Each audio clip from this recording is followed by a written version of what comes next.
Ito ang kasaysayan ng isa sa pinakasikat na bomba star noong 1980s. Totoo kaya ang pakikipagtsurvahan niya sa pelikula? Ano ang dinanas niya mula sa kanyang dating amo at amain na nagtulak sa kanya sa paggawa ng bomba films? Bilang kaibigan, ano ang masasabi niya sa nangyari kay Pepsi Paloma? Sino-sinong sikat na aktor ang nakatsurvahan niya? Totoo kayang sinaniban ng demonyo si Pepsi sa shooting ng isang pelikula nila? Kilalanin natin si Myra Manibog, ang Pene Queen. Tara alamin natin sa history. Disclaimer, lahat ng aming babanggitin sa video na ito ay mapapanood at mababasa din sa iba't ibang online sites at articles. Kung mahilig kayo sa ganitong topic at iba pang history, huwag kalimutang mag-subscribe sa aming channel at i-click na rin ang notification bell. Si Geraldine Zervolacos ay ipinanganak noong 5 ng Pebrero 1969 sa Manila. 10 taong gulang lamang siya nang magsimula siyang magtrabaho bilang isang lingerie model.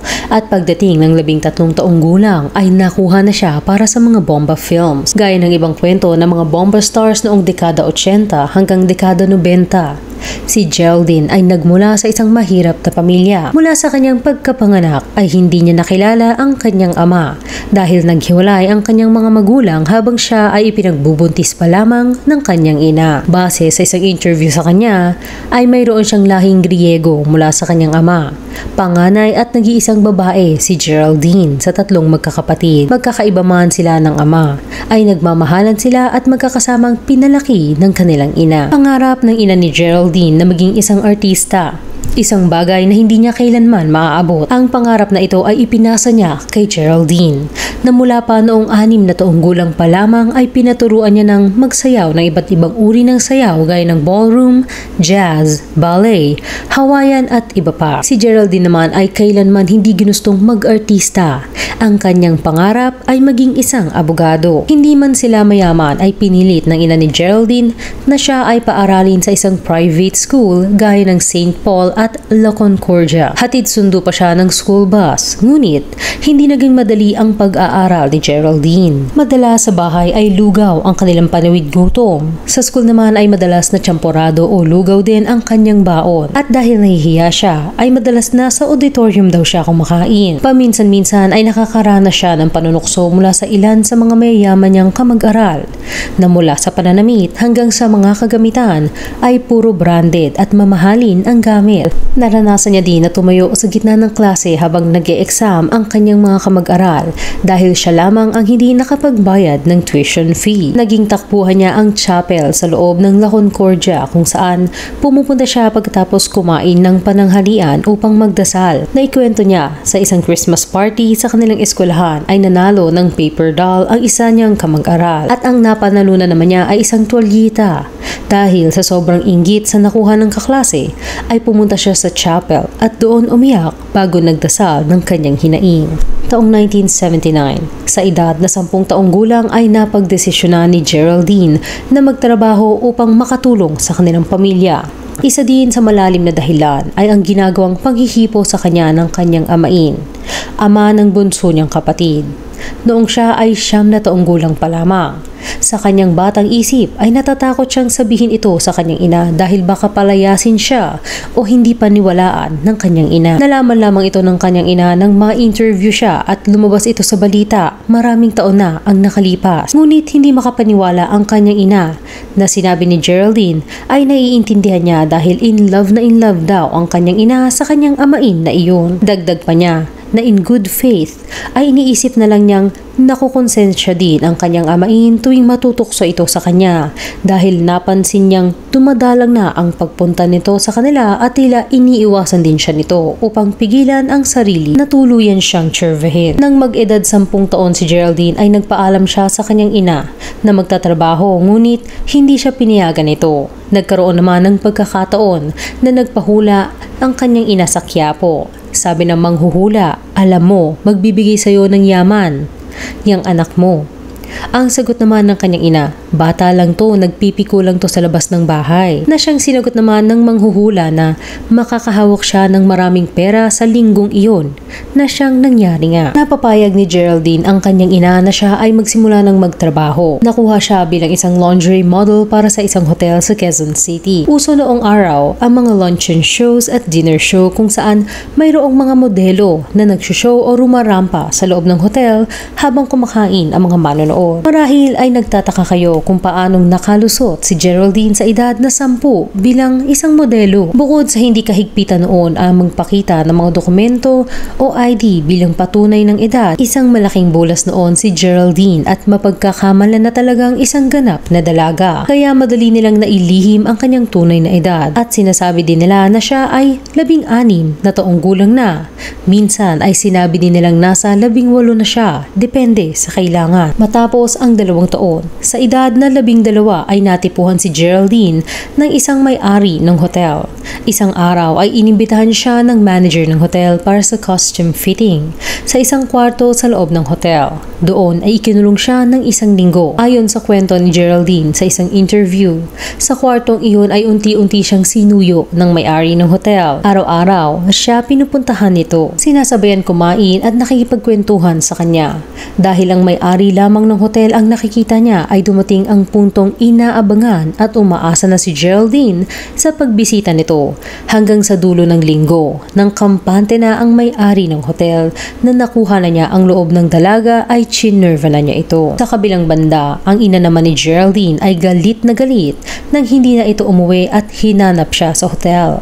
Sa umpisa ay balak nitong magdemanda, ngunit nang lumaon ay kinausap ng may-ari at nakipag-areglo na lamang. Sabi ni Geraldine, "Binayaran kami, si Mama. Kasi maibabalik mo pa ba yun?" Wala naman daw umunong naramdaman si Geraldine at nang palabasin na siya ay patuloy pa silang nagkaroon ng relasyon ng may-ari ng hotel na 1 taon lamang ang itinagal dahil may asawa na ito. Na-trauma si Geraldine sa tservahan at kanya itong nalaman matapos sabihan ng mga nagiging nobyo na matamlay siya sa pakikipag-tservahan. Taong 1983, ayon sa kanyang interview bago pasukin ang showbiz, ay sumali din si Geraldine sa beauty contest at nanalo bilang hiyas ng Pilipinas, kung saan 13 taong gulang lamang siya.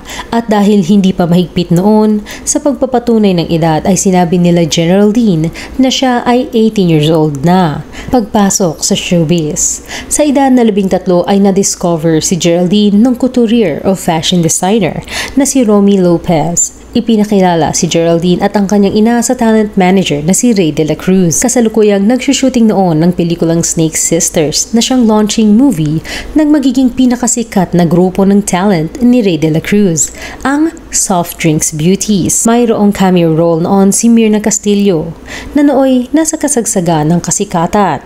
Nag-back out ito dahil sa isang hindi pagkakaintindihan at kinakailangan ng agarang kapalit.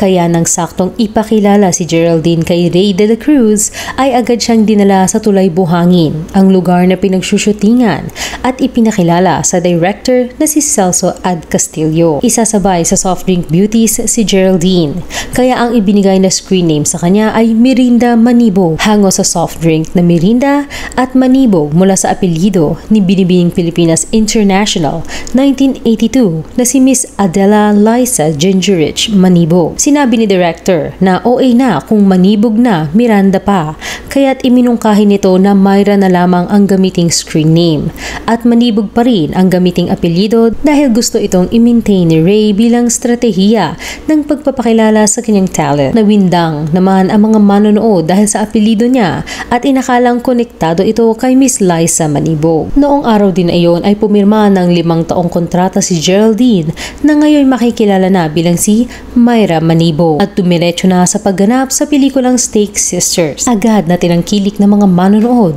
lalo na ng mga kalalakihang nakikiliti ang imahinasyon sa bawat miyembro ng grupo ng Soft Drink Beauties. Kasama na ang binansagang Ancola na si Myra Manibog. Hindi niya daw alam kung ipinaalam ng kanyang ina kay Ray de la Cruz ang tunay niyang edad dahil ang sinabi nito noong una, itinago nila ang tunay na edad ni Myra. Nagbutihan ni Myra ang kanyang trabaho. Kung anuman ang hilingin ng director ay siyang walang pag-aatubiling ginagawa ni Myra. Sa bawat shooting ng pelikula ay kasama niya ang kanyang ina. Pangmatanda man ang tema ng kanyang trabaho, sa likod ng kamera ay nanatiling inosente at bata pa ang isip ni Myra. Aniya, kapag nakukuha niya ang kanyang sweldo, ay agad siyang napunta sa bookstore upang bumili ng Barbie, mga damit nito at mga pocketbooks. Hindi naisipan ni Myra nang mali siya ang kanyang trabaho. Para sa kanya ay ginagawa lamang niya ito upang maiahon ang pamilya sa kahirapan at ito ay trabaho lamang. Katunayan ay nagpapatuloy pa siya noon sa pagpasok sa eskwelahan. Nang mag-shooting siya ng unang pelikula, kasalukuyan siyang nasa first year high school sa St. Joseph. Ngunit, nang lumabas sa mga tabloid ang kanyang larawan, di nagtagal ay ipinatawag siya ng madre sa opisina at na-kick out siya sa eskwelahan. Dito niya lang naisip na aniya, na-realize ko, hindi na ako pwede sa Catholic school, hindi na ako pwede sa private school, magpa-public school ka na lang. Kung saan lumipat na lang siya sa isang public school sa Cubao. Sa susunod na taon, nang siya ay 14 na taong gulang na at nagsisimula ng gumawa ng pangalan para sa sarili niya, ay dumalo siya at ang kanyang ina sa isang disco party. Nang magkalayo ang mag-ina ay nilapitan si Myra ng isang lalaki at tinanong, "Are you Geraldine Zervolacos?" Umuo naman si Myra. Nagpakilala ang lalaki bilang kanyang ama at nagpakita ng ID. Napaiyak si Myra at nagyakapan sila. Hindi pa man humihiwalay sa pagkakayakap ay nilapitan na sila ng isang babae na bakas sa mukha ang galit at selos. Bigla na lamang nitong hinampas ng bote ng beer ang lalaki sa ulo. Ito ang babaeng kasalukuyang kinakasama ng kanyang ama. Matapos ito ay matagal na hindi nagkita sila Myra at ng kanyang ama. Namayagpag ang karera ni Myra sa industriya at nakagawa ng mas marami pang pelikula. Ilan sa mga ito kung saan siya nakilala ay ang Matukso Kaya ang Anghel, 1984, Silip, 1985, Bomba Queen, 1985, at Isang Kumot, Tatlong Unan, 1986. Nakatambala niya din ang ilang mga batikang aktor at aktres sa industriya, gaya ni Charito Solis, na nagbigay ng una niyang Biblia, Eddie Garcia, at ang bantog na kontrabidang si Paquito Diaz, na laging nire-request na siya ang maging kapareha. Natatawang binalikan ito ni Myra sa isang interview at sinabing, "Ewan ko, paborito ako ni Tito Kits eh. Lahat ng movie niya, request niya parati ako. Ako yung leading lady niya, kaya leading lady ako ng kontrabida." Ang ikalawang pelikula naman ni Myra na Naked Island ay naging memorable dahil kahit na pangmatanda ang tema nito. Sa shooting ay nagkaroon sila ng katatakutan na nagpaaga ng pag-pack up ng lahat ng staff sa set. Ayon sa kwento ni Myra, memorable sa kanya ang eksena kung saan nakatali si Pepsi Paloma sa isang papag habang ine-exercise siya ng aktres na si Charito Solis. Pinapatakan ng kandila habang dinadasala ng Latin. Sa kalagitnaan ng eksena ay namatay ang ilaw at biglang umangat si Pepsi na may 5 pulgada. Natakot ang lahat at biglang pinag-pack up ni Direk Boots Plata ang lahat ng staff sa set at sinabing bumalik na lang silang lahat sa hotel at bukas na lamang magsushooting. Habang pabalik sa hotel, tinahak nila ang isang masikip na iskinita na puro talahiban ang paligid. Nakasalubong nila ang 2 hilera ng mga batang walang muka na tumatakbo sa gilid ng kalsada. Dagdag pa niya, sa harapan naman ng kanilang sinasakyang van ay mayroong malaking bolang apoy na bigla na lamang nawala nang makalapit sila. Dahil sa paggawa ng mga maiinit na pelikula ay naiahon ni Myra ang kanyang pamilya sa hirap. Nakapagpagawa sila ng bahay at nakapamuhunan sa iba't ibang negosyo gaya ng salon, resto bar at taxi. Sa rurok ng kanyang kasikatan at kagandahan ay hindi maiiwasang magkaroon ng mga manliligaw si Myra. Naranasan niyang mayroong mga natutulog sa labas ng kanilang gate. Inaabangan siyang gumising upang ihatid sa eskwelahan. Ngunit wala sa mga ito ang nakasungkit ng puso ni Myra. Nagkaroon din siya ng ilang nobyo sa industriya. Ilan dito ay nasa larangan din ng Bomba Films gaya nila Franco Madrigal, Al Tantay at Bobby Benitez na tinaguri ang Prince of Pene Movies. Si Myra naman ay binansagang Pene Queen na ayon sa kanyang kwento ay hindi naman niya alam ang ibig sabihin. Ngunit masaya siya at tinatawag siyang Queen. Aniya, hindi ko nga naiintindihan ng bata ako ano yung pene. Ano ba ibig sabihin nun? Basta queen daw ako, di thank you. Nang tanungin si Myra kung totoo ang ginagawa nilang aksyon sa pelikula ay inamin niyang totoo ito. Hindi sa lahat ng oras dahil maaari siyang kumuha ng double. Ngunit kapag ito ay kanyang nobyo o kapag naman ay okay lang sa kanya ang aktor ay pumapayag siya. Hindi nagtagal ang mga nakakarelasyon ni Myra hanggang sa ma-inlove siya sa isang mananayaw mula sa dance group na Alpha na nagtatrabaho sa Japan.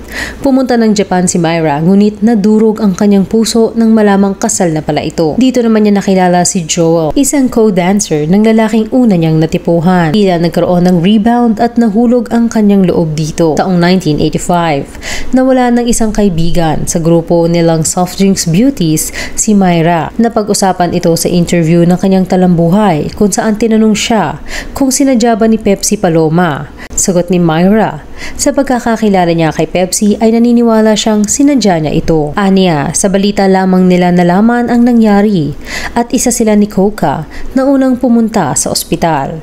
Si Coca daw ang nag-ayos ng itsura ni Pepsi para kapag dumating ang mga reporters ay maayos ang itsura nito. Aniya sa interview, nauna si Coca Nicolas tapos ako. Actually, si Coca ang sabi sa akin ni Coca, ibubuka ko yung bibig, ipasok mo yung dila. Sabi ko, hindi ko kaya, takot ako.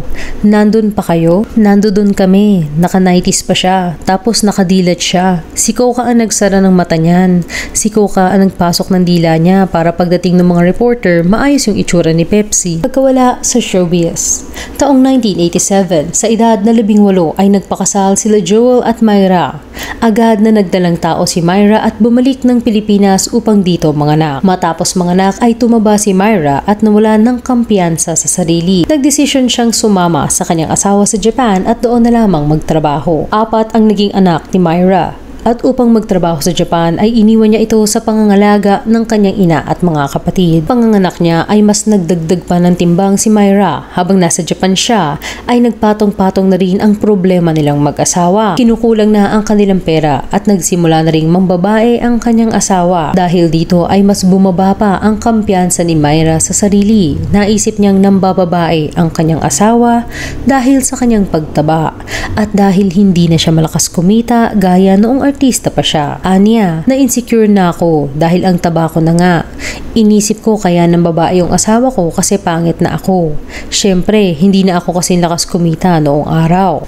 Isang katrabaho ang nag-abiso sa kanya na subukan lamang niya at ititigil kapag payat na siya. Ngunit sa huli ay nalulung din siya dito at maging ang kanyang asawa ay nalulung na din.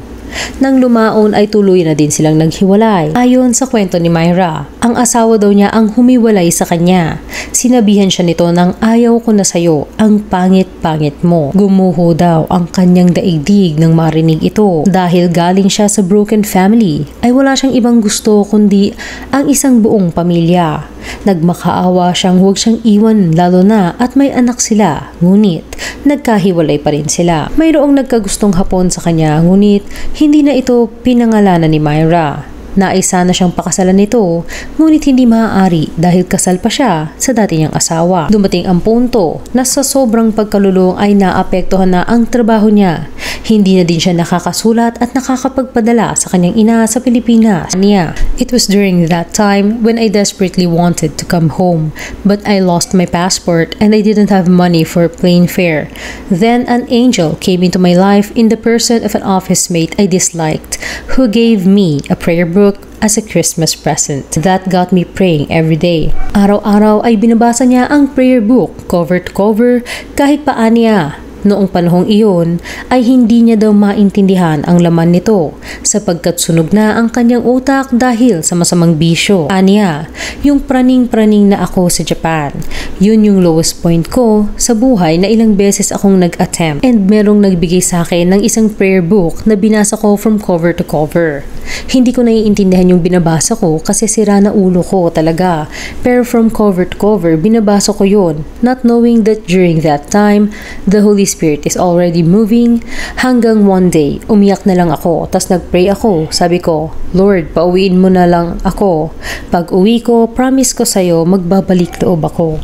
Sa kabilang banda naman, sa Pilipinas ay nag-aalala na ang kanyang ina nang bigla na lamang hindi sumulat si Myra at wala nang mabalitaan dito.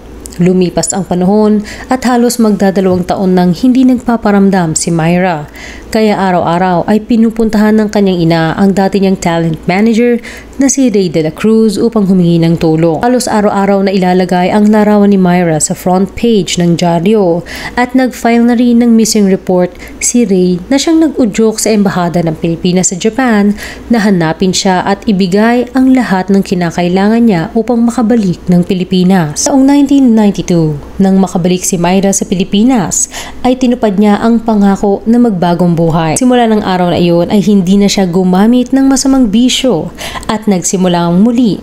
Buntis noon si Myra sa ikalawa niyang anak noong panahon na iyon na siyang nakatulong sa kanyang dedikasyon sa pagtigil sa masamang bisyo. Kakatuwa naman na ang una niyang naging trabaho ay bilang isang manager ng club na tinatawag na Impyerno. Mayroon namang isang tao na tumulong sa kanyang makaalis sa club. Isang lawyer at fan niya na nagdala sa kanya sa Oasis of Love kung saan naging mentor niya ang aktor na si Rez Cortez. Ang Oasis of Love, base sa Facebook page nito, ay a community of Catholic renewing believers living in an environment of faith, hope, and charity, inspired by the Word of God and Mama Mary. Single parent si Myra at ilang trabaho din ang kanyang pinasok upang masuportahan ang mga anak sa kanyang pagbabagong buhay. Pagbabalik ng bansa ay hindi niya maiiwasang maungkat ang mga nakatagong sugat, lalo na ang kanyang tampo sa ina. Nang bumalik ng Pilipinas si Myra ay nanlumo siya nang malamang naubos na ang mga naipundar niya dahil naibenta na ito ng kanyang ina. Sa umpisa ay nagalit siya. Ngunit sa huli ay naintindihan niya na 2 taon siyang hindi nakapagbigay ng suporta para sa 4 niyang anak na nasa pangangalaga ng kanyang ina. Lalo pa at nalaman niyang mula sa kwento ng mga anak niya na nakikita nila ang kanilang lola sa garden na nagbabasa lamang ng libro. Doon ito mananatili hanggang mag-uwian ang mga bata. Ikinukwento ni Myra na maagang gumigising ang kanyang ina upang lutuan ng pananghalian ang kanyang mga anak at hindi na ito naalis ng eskwelahan at doon na lamang naghihintay hanggang matapos ang klase ng mga bata dahil walang sapat na pamasahe ito na umuwi muli at bumalik. Madalas na maayos naman ang relasyon nila ng kanyang ina. Ngunit sa paminsan-minsang pagtatalo nila ay muling nauungkat ang mga tampo ni Myra sa ina.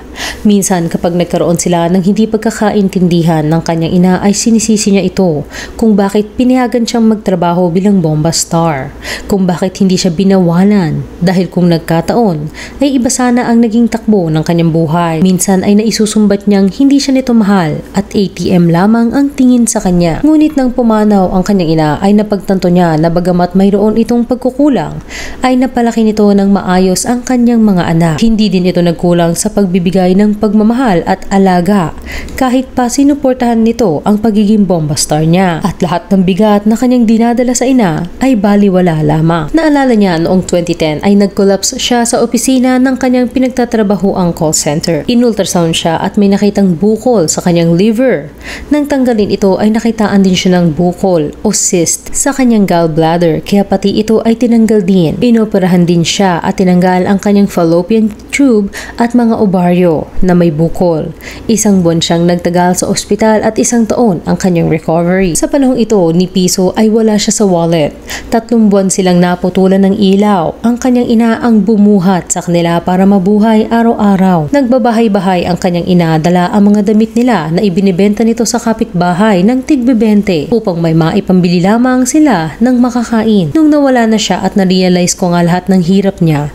Kasi nung first nagkasakit ako 1 year akong di nagtatrabaho. So si mama, nag-house to house yan sa subdivision namin. Dala mga damit naming binibenta niya, ukay-ukay.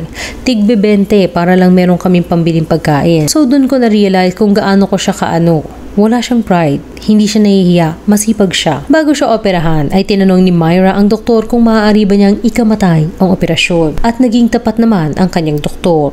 Kaya ang ginawa ni Myra ay nag-text siya sa isang director na si Direk Butch kung may kakilala ba ito sa Wish Ko Lang. Dahil nais niyang mabigyan ng scholarship ang mga anak niya na noon ay mga high school student pa lamang. Na-i-feature siya sa programa. Binigyan siya ng scholarship, kabuhayan package at kaunting pera na siyang ibinayad niya sa bahay. Aniya, Kaya nung naputulan kami ng kuryente, may bahay kami. Mula nang magkasakit ay sumulpot na rin ang iba-iba pa niyang karamdaman. Nagkaroon siya ng diabetes na naging dahilan ng pagkasira ng kanyang nerves. Kaya nakakaramdam na siya ng kirot sa kanyang mga paa at binti. Sumasakit na din ang kanyang likuran kaya hindi niya na kayang tumayo o maglakad ng matagal. At marami na rin siyang iniinom na maintenance. Ang ama naman ni Myra ay muli niyang nakausap nang mayroon na siyang 4 na anak. Ito ay matapos siyang tuntunin ng kapatid sa ama. Nagkausap silang muli at nagkaroon ng masinsinang usapan. Bagamat nasabihan niya din ito ng ilang masasakit na salita at panunumbat gaya ng kung hindi sana sila naghiwalay ng kanyang ina ay hindi sana siya magiging bomba star at hindi sana mapapariwara ang direksyon ng kanyang buhay. Ngunit sa ngayon ay inaayos na nila ang kanilang relasyon bilang mag-ama at mas close na sila. Si Myra bilang ina. 4 ang anak ni Myra, 3 lalaki at 1 babae. Dahil sa kanyang nakaraan ay naging strikto si Myra sa kanyang mga anak, lalo na sa nag-iisa niyang anak na babaeng si Alexandra Nicole. Umabot pa ito sa paglalayas ng dalaga. Kwento ni Myra sa interview sa kanya ni Morley Alinio. 25 taon na noon ang anak niyang si Alexandra Nicole. Bantay pa rin ni Myra ang bawat lakad nito at may curfew ang dalaga na 6 p.m. Isang araw habang nagpapamasahe si Myra, bago matulog ay bigla na lamang siyang nakatanggap ng chat mula sa kanyang anak na sinasabing, "Mama, sorry, umalis na ako sa bahay. Sana pagdating ng Christmas, hindi ka nagalit sa akin." Galit na galit noon si Myra.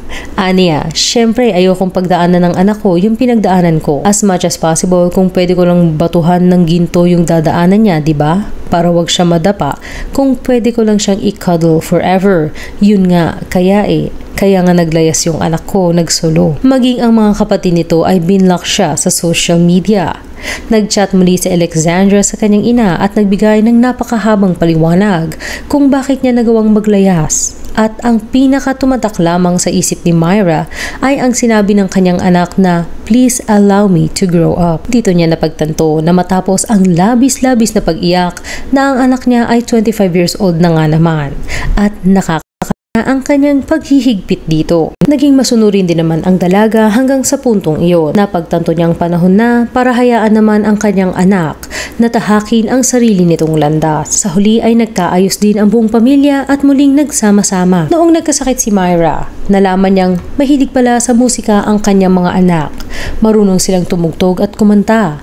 Bagamat ayaw ni Myra na pumasok sa showbiz sa mga anak ay sinusuportahan niya ang mga ito sa kagustuhan nilang pumasok sa industriya ng musika. Bumuo ng grupo ang mga ito na kinabibilangan nila Alexandra Nicole sa vocals, Aiki sa lead guitar, Kevin sa bass at pinangalanan ang kanilang grupo na AKA. Ang ika-4 na miyembro na tumutugtog ng drums ay empleyado sa call center na pinagtatrabahuan ni Myra. Ang panganay niyang anak na si Gerald Albert ay isang seminarian at ang edukasyon nito ay ini-sponsoran ng Immaculate Heart of Mary Community. Taong 2014 ay pinroduce niya ang debut album ng kanyang mga anak. Ngayon ay pinalitan na ng kanyang mga anak ang pangalan ng kanilang grupo bilang Skip Reality. Si Myra ang nagmamay-ari ngayon ng Myra Manibog Productions at travel agency na Magka-Travel. Hanggang dito na lang. Kayo, anong masasabi nyo sa kasaysay ni Myra Manibog? I-comment lamang ang inyong mga opinion sa ibaba. Salamat sa panonood. Huwag kalimutang mag-subscribe sa aming channel at i-click na rin ang notification bell. Hanggang sa muli.